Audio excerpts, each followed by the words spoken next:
I'll never forget that day when we drove up to that rat's nest of a house, and my father-in-law actually got out of the car and seemed excited with it.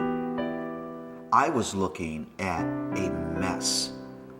What he saw was what that house once was and what that house someday could be. That's the world that we live in. We live in a world that was gorgeously designed, but now has been terribly broken by sin. It's a disheveled, broken down house. So one of the things that God's Spirit does inside of us, He reveals to us the degree of our own brokenness.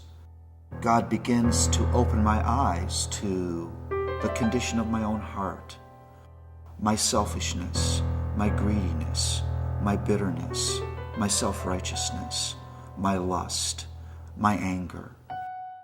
And what He's doing is calling me away from that self-righteousness that is me telling me I'm okay just the way I am. Look, I'm the broken down house. I need to be restored. It's not just the world around me. And then God works to put me in situations and circumstances where I experience the brokenness of the world around me. Maybe that's an unkind boss.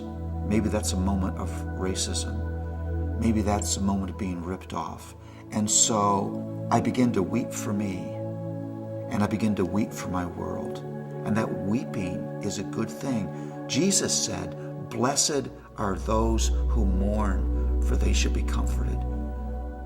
As Christians, we ought to be the saddest community on earth, because our eyes should be open, and we should know how broken we are and how broken our world is. But that sadness is harmonized by notes of celebration, because although we realize we're terribly broken and our world is terribly broken, we know the divine contractor, the divine carpenter, has entered the house with his tools of restoration, and there's hope for us, and there's hope for our world. I have experienced incredible glories in my life. I've walked up to the base of the Himalayan mountains and watched until you think that they're never going to end. I've stood on a pier in Florida and seen the most beautiful sunsets you could ever imagine. I've watched giraffes nibble on trees in the bush country of South Africa. I've seen physical feats by athletes that blow your mind. You watch it and you think, he couldn't actually have done that. I've seen beautiful paintings by artists that I have a deep love and esteem for. I've tasted food that hits my palate and you think, how could this bite be this good? All of that has been experienced in a broken world. If what I've experienced is just a shadow of what is to come, what will the restored house be like?